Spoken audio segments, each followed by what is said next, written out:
नमस्कार, आप देख रहे हैं हिंदी खबर। मैं हूं आपके साथ पंकज यादव। करते हैं बुलेटिन की शुरुआत इस वक्त की बड़ी खबर के साथ। तो उत्तराखंड में रेलवे कनेक्टिविटी को नई गति। इतना ही नहीं, देवबंद रुड़की नई रेल लाइन परियोजना को यहां पर मंजूरी मिल चुकी है। नई रेल लाइन परियोजना को सीआरएस ने यहां पर मंजूरी दे दी है, जहां पर नई रेल लाइन परियोजना का स्पीड ट्रायल सफल रहा है। सीएम धामी ने प्रधानमंत्री नरेंद्र मोदी का आभार जताया है और साथ ही प्रधानमंत्री नरेंद्र मोदी और रेल मंत्री का आभार भी व्यक्त किया है। ट्वीट पर लिखा है कि बधाई हो उत्तराखंड, ये नई गति नया विकास का प्रतीक है। दिल्ली देहरादून रेल यात्रा की दूरी अब कम होगी, बचत होगी, विकास की रफ्तार और भी तेज होगी। तो बड़ी खबर आपको बता रहे हैं, जहां पर देखिए मुख्यमंत्री योगी आदित्यनाथ ने प्रधानमंत्री नरेंद्र मोदी और रेल मंत्री का यहां पर आभार व्यक्त किया है और साथ ही कहा है कि देखिए अब बचत होगी, विकास होगा। उत्तराखंड में रेलवे कनेक्टिविटी को नई गति। और साथ ही आपको बता दें कि देवबंद रुड़की नई रेल लाइन परियोजना को मंजूरी मिल चुकी है और सीआरएस से ये मंजूरी मिली है, जहां पर नई रेल लाइन परियोजना का स्पीड ट्रायल सफल रहा है। और सीएम धामी ने प्रधानमंत्री नरेंद्र मोदी का आभार भी जताया है। साथ ही प्रधानमंत्री नरेंद्र मोदी और रेल मंत्री का आभार यहां पर व्यक्त किया है। ट्वीट कर लिखा है, बधाई हो उत्तराखंड। इसके साथ ही मुख्यमंत्री ने यह भी कहा कि ये नई गति नए विकास का प्रतीक है और दिल्ली देहरादून रेल यात्रियों की अब दूरी जो है वो कम होगी, बचत होगी, विकास की रफ्तार और भी तेज होगी। तो उत्तराखंड में रेलवे कनेक्टिविटी को नई गति। और साथ ही बता दें कि देवबंद रुड़की नई रेल लाइन परियोजना को मंजूरी। साथ ही नई रेल लाइन परियोजना को सीआरएस से मंजूरी मिल चुकी है। नई रेल लाइन परियोजना का स्पीड जो ट्रायल था वो सफल रहा है। तो मुख्यमंत्री पुष्कर सिंह धामी ने प्रधानमंत्री नरेंद्र मोदी का आभार व्यक्त किया है। साथ ही रेल मंत्री का आभार भी यहां पर व्यक्त किया है और ट्वीट में लिखा है, बधाई हो उत्तराखंड। और ऐसे में देखिए नई गति और नए विकास का प्रतीक है। और ज्यादा जानकारी के लिए हमारी सहयोगी शुभांगी हमारे साथ में लाइव जुड़ चुके हैं। शुभांगी, देखिए अब उत्तराखंड में अगर हम रेलवे कनेक्टिविटी की बात करें तो वह बेहतर होती जा रही है। ऐसे में मुख्यमंत्री का ट्वीट और सीधे तौर पर उन्होंने ये भी कहा है कि समय की बचत और साथ ही इस दौरान विकास की नई धारा। बिल्कुल, देखिए प्रदेश में किस तरीके से विकास हो सके इस पर लगातार सरकार भी काम कर रही है और जिस तरीके से अलग अलग परियोजनाओं को केंद्र की मंजूरी मिल रही है और जैसे हम अभी देख रहे हैं कि ये जो देवबंद रुड़की रेल परियोजना है इसको सीआरएस की मंजूरी दे दी गई है, जो कि आने वाले समय में प्रदेश के विकास के लिए एक बहुत महत्वपूर्ण योगदान जो है वो देने वाला है। क्योंकि ये जो देवबंद रुड़की रेलवे परियोजना है, देखिए 122 किलोमीटर प्रति घंटे की रफ्तार से जो है इसका ट्रायल जो है वो संपूर्ण हुआ और उसके बाद सीआरएस की मंजूरी जो है इसे दी गई है। और ऐसे में अब दिल्ली से देहरादून आने में या जाने में जो है 40 किलोमीटर की डिस्टेंस जो है वो कम हो जाएगी। 40 किलोमीटर की डिस्टेंस अपने आप में बहुत होती है और ऐसे में ये जो रेल परियोजना को मंजूरी सीआरएस द्वारा दी गई है, इससे कहीं ना कहीं आने वाले समय में हमारे प्रदेश के विकास में एक बड़ी मदद मिलने वाली है। इसको लेकर मुख्यमंत्री पुष्कर सिंह धामी ने प्रधानमंत्री का और रेल मंत्री का आभार व्यक्त किया है और उन्होंने कहा है कि इससे कहीं ना कहीं हमारे प्रदेश में एक तो डिस्टेंस कम होने से कहीं ना कहीं लोगों का आना जाना जो है, जो लोग हैं जो टूरिस्ट आते हैं उनका आना जो है वो बढ़ेगा। आर्थिक रूप से हमारा प्रदेश जो है वो स्ट्रांग होगा। इसके साथ साथ रोजगार जो है लोगों को यहाँ पर मिलेगा और ऐसे में मुख्यमंत्री भी लगातार क्योंकि प्रयास कर रहे हैं। हम देख रहे हैं कि हेली सेवाओं को किस तरीके से जोर दिया जा रहा है। ऐसी जगह जहां पर आज तक ट्रेन नहीं पहुंच पा रही थी, यहाँ से फ्लाइट्स नहीं पहुंच पा रही थी, उन जगहों पे सरकार की मदद से और सरकार के नेतृत्व में जो है अब हेली सेवाएं शुरू हुई है। रेल परियोजनाओं को लगातार मंजूरी मिल रही है और केंद्र नेतृत्व जो है वो भी लगातार उत्तराखंड के साथ खड़ा हुआ नजर आ रहा है। तो कहीं ना कहीं हम कह सकते हैं कि आने वाले समय में इन रेल परियोजनाओं को, इन विद्युत परियोजनाओं को, इन हेली सेवाओं को जिस तरीके से मंजूरी केंद्र के द्वारा भी मिल रही है और जिस तरीके से हमारी उत्तराखंड की सरकार उसको लेकर काम कर रही है, कहीं ना कहीं आने वाले समय में जो एक विजन रखा गया है कि उत्तराखंड को सर्वश्रेष्ठ राज्यों में लेकर आएंगे, उसमें एक महत्वपूर्ण भूमिका निभाने जा रहा है। बिल्कुल। और शुभांगी, देखिए अक्सर मुख्यमंत्री पुष्कर सिंह धामी हमेशा से ही कहते हैं कि देखिए ये राज्य थोड़ा अलग है क्योंकि ये पहाड़ी क्षेत्र है और यहाँ पर चुनौतियां हद से ज्यादा है, लेकिन उन्हीं चुनौतियों पर हमें विजय प्राप्त करनी है और ऐसे में हमें यहाँ पर जितने भी हो सकते हैं विकास कार्यों को पूरा करना है ताकि उत्तराखंड को अब हम उत्तम उत्तराखंड यहाँ पर बनाएं। बिल्कुल, देखिए जैसे मैंने कहा कि लगातार क्योंकि हम अगर पहले से उत्तराखंड को कंपेयर करें तो कहीं ना कहीं चीजों की सुविधाओं की कमी थी, रेल परियोजनाओं की कमी थी। रेल परियोजनाओं की मदद से जिस तरीके से अब नई नई परियोजना बनाई जा रही हैं, चाहे कर्णप्रयाग ऋषिकेश कर्णप्रयाग रेलवे परियोजना की हम बात करें, इसके अलावा आप जिस तरीके से देवबंद रुड़की रेलवे परियोजना को सीआरएस ने मंजूरी दे दी है, इसी तरीके से कई सारी सेवाएं ऐसी हैं, हेली सेवाएं हैं, इसी तरीके से कई जगहों पर वाहन नहीं पहुंच पाते थे वो जगहें हैं। तो कहीं ना कहीं प्रदेश का विकास जरूर हो रहा है। इन वर्षों में हम देख रहे हैं कि किस तरीके से तस्वीर जो है बदल रही है, और ऐसे में मुख्यमंत्री पुष्कर सिंह धामी जो है वो भी अपने नेतृत्व में अपनी सरकार को लेकर जिस तरीके से बड़े डिसीजन ले रहे हैं, जिस तरीके से केंद्रीय नेतृत्व से भी मुलाकात करते हैं, जब भी दिल्ली जाते हैं तो यहाँ की समस्याएं जो है अपने केंद्रीय नेतृत्व के सामने रखते हैं, और उसी का नतीजा है, उसी के बाद जो है यहाँ पर रेलवे परियोजनाएं हो या फिर अन्य विकास की जो भी योजनाएं हैं उनको लेकर केंद्रीय जो नेतृत्व है उनके द्वारा मंजूरी जरूर दी जाती है। और यही कारण है कि लगातार हमारे प्रदेश का विकास हो रहा है। और अब ये जो रेलवे परियोजना को मंजूरी इस बार दी गई है, देवबंद रुड़की रेल परियोजना को, इससे कहीं ना कहीं 40 किलोमीटर की डिस्टेंस जो है कम हो जाएगी, और 122 किलोमीटर प्रति घंटे की रफ्तार से इसमें ट्रायल जो है वो सफल रहा है। तो कहीं ना कहीं हम कह सकते हैं कि आने वाले समय में ये जो कमी रह गई है, या जहां पर रेल की कमी रह गई है, जहां पर ट्रेन के लिए जो रास्ता अभी तक नहीं बन पा रहा था, वो इस मंजूरी के बाद कहीं ना कहीं यहाँ की जनता को खासकर काफी सहूलियत पहुंचने जा रही है। बिल्कुल। और शुभांगी देखिए, पर्यटन की दृष्टि से भी देखें तो यहाँ पर और भी ज्यादा पर्यटक जो हैं वो पहुंचेंगे, उत्तराखंड की खूबसूरत वादियां यहाँ पर देख पाएंगे, और साथ ही क्योंकि उत्तराखंड में विकास किस तरीके से हो रहा है उसको भी देख पाएंगे। दूसरी तरफ क्योंकि चारधाम यात्रा की शुरुआत होने वाली है, हमने चारधाम यात्रा से लेकर आपने हेली सेवा का जिक्र किया। देखिए यहाँ पर चारधाम यात्रा को और भी ज्यादा सुगम करने के लिए उधर भी विकास जो है राज्य सरकार की तरफ से किया गया है। दूसरी तरफ चाहे हम सड़कों की बात कर रहे हैं, चाहे हम टनल की बात करें, एक के बाद एक विकास की जो धाराएं हैं वो उत्तराखंड में जुड़ती जा रही हैं। बिल्कुल देखिए, चारधाम यात्रा जो है हमारे प्रदेश की आर्थिकी की रीढ़ मानी जाती है, और ऐसे में लगातार विकास के लिए जो कुछ करा जा सकता है वो सरकार द्वारा किया जा रहा है, क्योंकि बड़ी संख्या में, लाखों की संख्या में चारधाम यात्रा के लिए यहाँ पर लोग पहुंचते हैं। और सिर्फ चारधाम यात्रा नहीं, बल्कि यहाँ पर क्योंकि देखिए देवों की भूमि कहा जाता है, और ऐसे में यहाँ पर कई सारे धार्मिक स्थल है जिनकी लगातार ब्रांडिंग भी की जा रही है, श्रद्धालुओं को बुलाया भी जा रहा है। और कहीं ना कहीं जब से ये हेली सेवाएं शुरू हुई है, जब से यहाँ पर विकास होने लगा है, कहीं ना कहीं श्रद्धालुओं की संख्या भी बढ़ी है।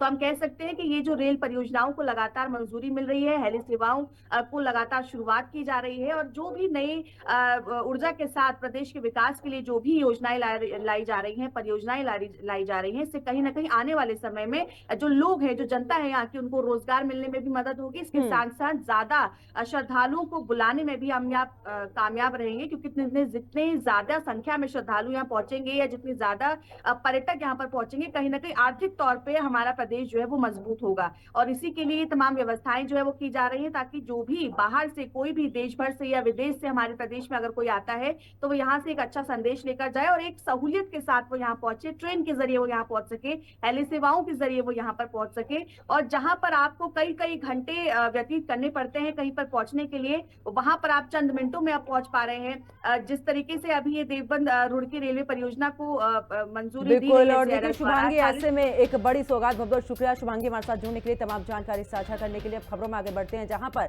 सीएम पुष्कर सिंह धामी श्रीनगर में हेमवती नंदन बहुगुणा गढ़वाल विश्वविद्यालय के छात्र संघ उद्घाटन समारोह में शामिल हुए। समारोह को संबोधित करते हुए सीएम धामी ने कहा कि छात्र देश और प्रदेश का भविष्य हैं, जिनके विजन में पूरे देश की आकांक्षाएं समाहित होनी चाहिए। सीएम धामी ने यह भी कहा कि प्रदेश में उच्च शिक्षा के क्षेत्र में नवाचार के लिए यहाँ पर शोध और इंफ्रास्ट्रक्चर को बढ़ावा दिया जा रहा है। सीएम ने यह भी कहा कि प्रदेश में साइंस सिटी और एस्ट्रो पार्क के वैज्ञानिक सोच की नींव भी यहाँ पर मजबूत की जा रही है। हमारे कैबिनेट मंत्री डॉक्टर धन सिंह रावत जी सुंदर घाटी में अलकनंदा के तट पर स्थित ये विश्वविद्यालय शिक्षा का एक ऐसा मंदिर है जहाँ ज्ञान, संस्कृति और प्रकृति का एक अनूठा संगम देखने को मिलता है। 1973 में स्थापित ये विश्वविद्यालय पूरे गढ़वाल क्षेत्र के विद्यार्थियों के लिए उच्च शिक्षा का एक महत्वपूर्ण केंद्र रहा है। आज जहां एक और ये केंद्रीय विश्वविद्यालय के रूप में देश में अपनी एक अलग पहचान बना रहा है, वहीं इसका छात्र संघ ऐसे अनेक जुझारू और संघर्षशील छात्र नेताओं को तैयार कर रहा है, जो भविष्य में देश और प्रदेश की दिशा और दशा तय करेंगे। आने वाले समय में तमाम प्रकार के निर्णय लेने वाले इस विश्वविद्यालय से निकलेंगे। मैं छात्र संघ के सभी पदाधिकारियों से आज के अवसर पर यह कहना चाहूंगा कि आपके विजन में केवल उत्तराखंड की ही नहीं बल्कि पूरे भारत की आकांक्षाएं समाहित होनी चाहिए। उधर देहरादून में बीजेपी प्रदेश कार्यालय में वक्फ संशोधन कानून को लेकर प्रदेश स्तरीय कार्यशाला का आयोजन किया गया है और इस कार्यशाला में सीएम पुष्कर सिंह धामी ने शिरकत की है। कार्यशाला में बीजेपी प्रदेश प्रभारी दुष्यंत गौतम सहित पार्टी के वरिष्ठ पदाधिकारी भी मौजूद रहे। सीएम पुष्कर सिंह धामी ने कहा कि वक्फ कानून में किया गया संशोधन गरीब, पिछड़े और पसमानदा मुसलमान समाज को वास्तविक लाभ पहुंचाने की दिशा में एक ऐतिहासिक फैसला है। मुख्यमंत्री ने यह भी कहा कि कानून पारदर्शिता, जवाबदेही और न्याय को सुनिश्चित करेगा।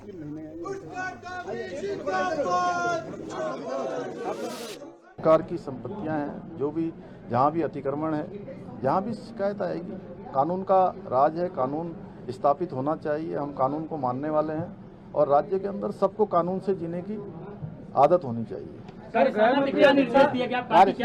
कार्यशाला में जो कानून देश के हित में लाया गया है, मुस्लिम समुदाय के हित में लाया गया है, गरीब मुस्लिमों को आगे बढ़ाने के लिए लाया गया है, उन जमीनों का सही प्रकार से सदुपयोग हो, देश के विकास के काम में आए, गरीब लोगों के काम में आए। एक एक इंच जमीन जो अब देश के काम आएगी, उसकी बंदरबांट नहीं होगी, माफिया उस पर कब्जा नहीं कर पाएंगे, अपनी मनमर्जी से अपने चहेते लोगों को नहीं दी जाएगी।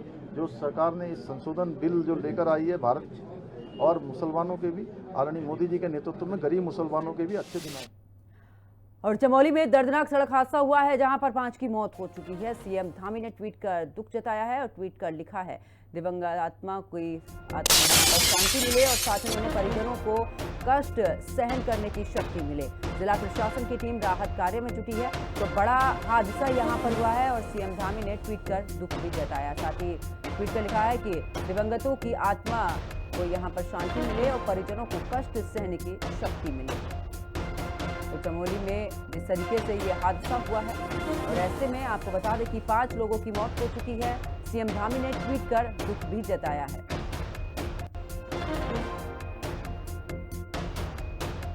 तो परिजनों को कष्ट सहने की शक्ति मिले। तो वही काशीपुर की अगर बात करें तो काशीपुर में महापौर दीपक बली ने भी यहां पर देहरादून पहुंचकर मुख्यमंत्री पुष्कर सिंह धामी से उनके आवास पर मुलाकात की है। मेयर ने काशीपुर क्षेत्र के विकास पर मुख्यमंत्री के साथ में विस्तार से चर्चा की। साथ ही मुख्यमंत्री से काशीपुर की सनातनी जनता की भावनाओं के अनुरूप काशीपुर तहसील और नगर निगम के मार्गों और मोहल्लों के नाम पर उनको बदलकर महापुरुषों के नाम पर रखने का अनुरोध किया है। मेयर ने मोहल्ला काजीबाग का नाम रामबाग करने और थाना साबिक का नाम वासुदेव नगर करने का अनुरोध किया है।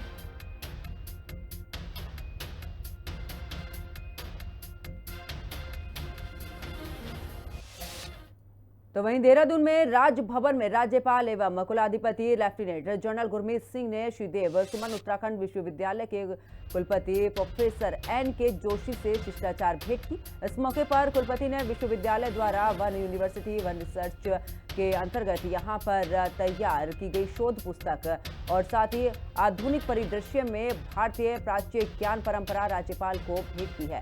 राज्यपाल ने विश्वविद्यालय की इस पहल की सराहना करते हुए कहा कि भारतीय प्राच्य ज्ञान परंपरा हमारे देश की अमूल्य धरोहर है, जिसे आधुनिक शोध के माध्यम से जन जन तक पहुंचाना समय की आवश्यकता है।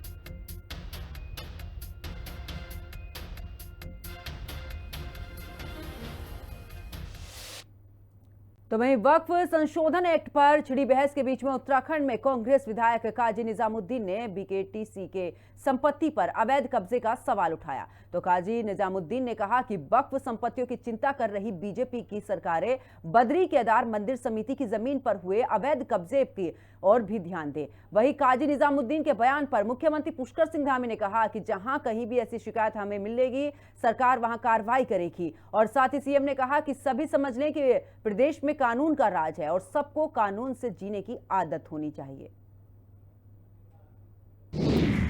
BKTC की जमीनों से कब हटेगा अवैध कब्जा? MLA काजी ने पूछा, धामी बोले ना करें चिंता। वक्फ संपत्ति के साथ BKTC भूमि पर भी दे ध्यान। कांग्रेस विधायक के बयान पर सियासी घमासान। देश में वक्फ संशोधन एक्ट को लेकर छिड़ी बहस के बीच मंगलौर से कांग्रेस विधायक काजी निजामुद्दीन ने बद्री केदार मंदिर समिति की जमीनों पर अवैध कब्जे का मुद्दा उठाया है। कांग्रेस विधायक ने कहा है कि वक्फ संपत्तियों की चिंता कर रही बीजेपी की मंशा अगर साफ है तो बीजेपी को बद्री केदार मंदिर समिति की कब्जाई गई जमीनों को मुक्त कराने पर भी ध्यान देना चाहिए। मंगलौर विधायक ने आरोप लगाया कि बीकेटीसी की उत्तराखंड और यूपी में अरबों की जमीन पर अवैध कब्जा है, लेकिन दोनों राज्यों में बीजेपी की सरकार होने के बावजूद इन जमीनों से अवैध कब्जा नहीं हटाया गया है। काजी निजामुद्दीन ने सरकार से बीकेटीसी की जमीनों से अवैध कब्जा हटाकर मंदिर समिति को सौंपने की मांग की है, जिससे इन जमीनों का सदुपयोग किया जा सके। अगर वक्फ की ज़मीनों की चिंता करते हैं बहुत अच्छी बात है, लेकिन हम सरकार का ध्यान आकर्षित करते हैं बद्रीनाथ केदारनाथ मंदिर समिति की भूमि की ओर, जो देहरादून से लेकर रामनगर, लखनऊ के चारबाग रेलवे स्टेशन के सामने, अमीनाबाद में और तमाम जगहों पर उनकी प्रॉपर्टीज़ हैं। वो ज़मीनें लोगों के अवैध कब्ज़े में हैं, जो मंदिर समिति के पास नहीं है। काफ़ी ज़मीनें ऐसी हैं जो इस पर अवैध कब्ज़ा है, जो अरबों रुपए की है। हमारा सरकार से आग्रह है कि उन ज़मीनों से अवैध कब्ज़ा हटवाए ताकि और मंदिर समिति को वो लौटाई जाए, ताकि मंदिर समिति उसका सदुपयोग कर सके। विधायक काजी निजामुद्दीन के बीकेटीसी की जमीनों पर कब्जे के बयान पर सीएम धामी ने कहा है कि जहां कहीं भी ऐसी शिकायत होगी वहां सरकार कार्रवाई करेगी। मुख्यमंत्री ने कहा कि ये सभी समझ लें कि प्रदेश में कानून का राज है और सबको कानून से जीने की आदत होनी चाहिए। देखिए, ऐसा है कि हम तो जहाँ भी इस प्रकार की संपत्तियाँ हैं, जो भी जहाँ भी अतिक्रमण है, जहाँ भी शिकायत आएगी, कानून का राज है, कानून स्थापित होना चाहिए। हम कानून को मानने वाले हैं और राज्य के अंदर सबको कानून से जीने की आदत होनी चाहिए। बद्री केदार मंदिर समिति के पास उत्तराखंड के साथ ही अन्य राज्यों में भी संपत्तियां मौजूद हैं। बद्रीनाथ में 217 नाली और 3 मुट्ठी जमीन, माणा गांव में 133 नाली 8 मुट्ठी जमीन, बामणी गांव में 239 नाली 8 मुट्ठी जमीन दर्ज, ज्योतिर्मठ में 169 नाली, पांडुकेश्वर में 6 नाली 4 मुट्ठी जमीन, कालीमठ में 9 नाली और 11 मुट्ठी जमीन, त्रियुगी नारायण में 7 नाली और 7 मुट्ठी जमीन, देहरादून, हल्द्वानी, रामनगर में भी बीकेटीसी की जमीनें, यूपी के लखनऊ, फतेहपुर और महाराष्ट्र के बुल्डाना में भी संपत्तियां, कुल मिलाकर 1846.5 नाली और 3,69,312 वर्ग मीटर से अधिक भूमि। कांग्रेस विधायक के मुताबिक इनमें से कई संपत्तियों पर कथित तौर पर अवैध कब्जा हुआ है या फिर भूमि का विवाद अदालतों में लंबित है। ऐसे में कांग्रेस विधायक ने सरकार से बीकेटीसी की जमीनों पर भी अवैध कब्जा हटाने पर ध्यान देने को कहा है, जिससे वक्फ संपत्तियों की चिंता के पीछे बीजेपी की मंशा स्पष्ट हो सके। देहरादून से संवाददाता शुभांगी भट्ट, अशोक कुमार और रुड़की संवाददाता राव सरवर के साथ ब्यूरो रिपोर्ट, हिंदी खबर। तो देहरादून में कृषि मंत्री गणेश जोशी ने प्रेस वार्ता करते हुए बताया कि उत्तराखंड स्टेट मिलेट्स पॉलिसी के अंतर्गत 2 चरणों में कार्य किया जाएगा। सबसे पहले चरण में 24 विकास खंडों में से 30,000 हेक्टेयर क्षेत्रफल रखा गया है, जो कि 25 और 26 से 27 और 28 तक रहेगा। वहीं दूसरे चरण में 44 विकास खंडों में से 40,000 हेक्टेयर क्षेत्रफल रहेगा, जो कि 2028 से 2029 से लेकर यहां पर 2030 और 31 रहेगा। उन्होंने आगे कहा कि मिलेट पॉलिसी जो है वो प्रदेश के 11 जिलों में लागू होगी और इसमें से कुल 134.89 करोड़ की कार्य योजना का संचालन किया जाएगा। कैबिनेट मंत्री ने आगे ये भी जानकारी देते हुए बताया कि मिलेट्स पॉलिसी में यहां पर मंडुवा और झंगोरा, रामदाना, कोड़ी और चीना फसलों को यहां पर शामिल किया गया है, जिसके तहत चयनित मिलेट्स जो फसलें हैं उनमें बीज और जैव उर्वरक को 80% अनुदान कर कृषकों को यहां पर वितरित किया जाएगा, जिसमें प्रोत्साहन धनराशि भी दी जाएगी।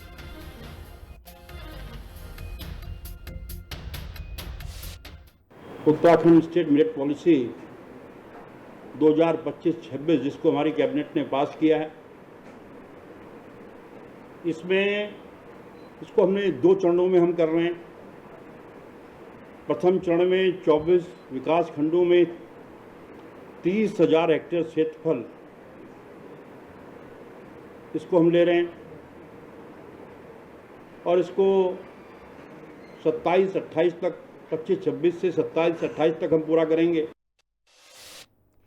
उधर उत्तराखंड में ड्रैगन फ्रूट की खेती को बढ़ावा देने के लिए सरकार के फैसले के दौरान बारे में कृषि मंत्री गणेश जोशी ने जानकारी दी है, जहां पर कृषि मंत्री ने कहा कि कीवी नीति यहां पर प्रस्तावित वर्ष 2025 और 26 से 2030 और 31 तक रहेगी, जिसमें कुल लागत 12 लाख प्रति एकड़ का 70% राज्य सहायता का प्रावधान किया जाएगा। हरिद्वार और उधम सिंह नगर को छोड़कर राज्य के शेष जो 11 जिलों में इसका क्रियान्वयन भी किया जाएगा। वहीं ड्रैगन खेती योजना प्रस्तावित वर्ष 2025-26 से वर्ष 2027-28 तक रहेगा और ये योजना राज्य के 7 जिलों उधम सिंह नगर, हरिद्वार, बागेश्वर, पौड़ी, देहरादून और टिहरी में लागू होगी।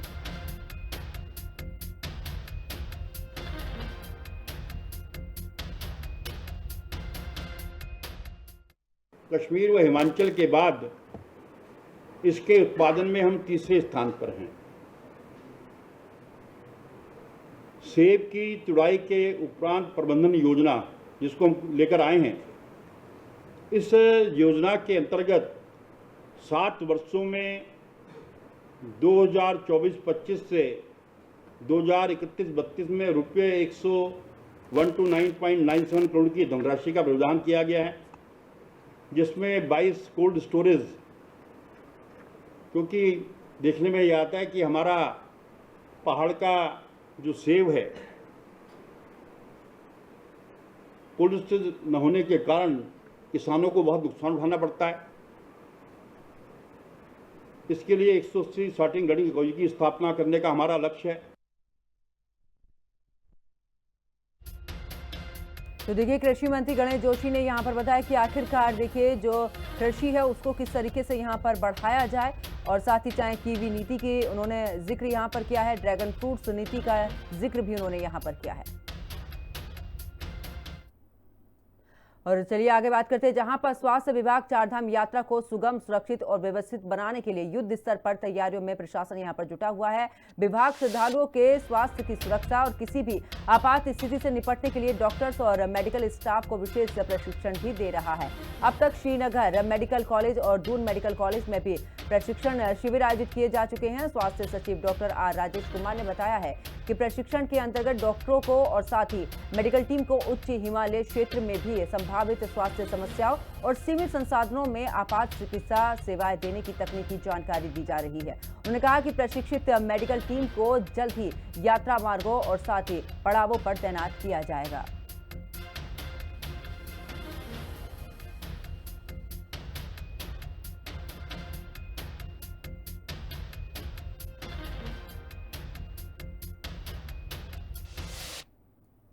चलिए खबरों में आगे बात करते हैं टिहरी की, जहां पर टिहरी के ग्राम खगवाड़ी और साथ ही सोमवारी लाल और मीरा देवी द्वारा किया जा रहा मत्स्य पालन स्वराज रोजगार को लेकर भी यहां पर राह पर आर्थिक सशक्तिकरण का उदाहरण पेश किया जा रहा है। किसान परिवार से ताल्लुक रखने वाले सोमवारी लाल और उनकी धर्मपत्नी मीरा देवी मत्स्य विभाग की अलग अलग योजनाओं का लाभ ले रहे हैं। मत्स्य पालक सोमवारी लाल ने बताया है कि उन्होंने अपने मत्स्य तालाब में 2000 कार्प मत्स्य बीज का संचय किया है, जिसमें कुल 7.20 क्विंटल मत्स्य का उत्पादन किया गया है।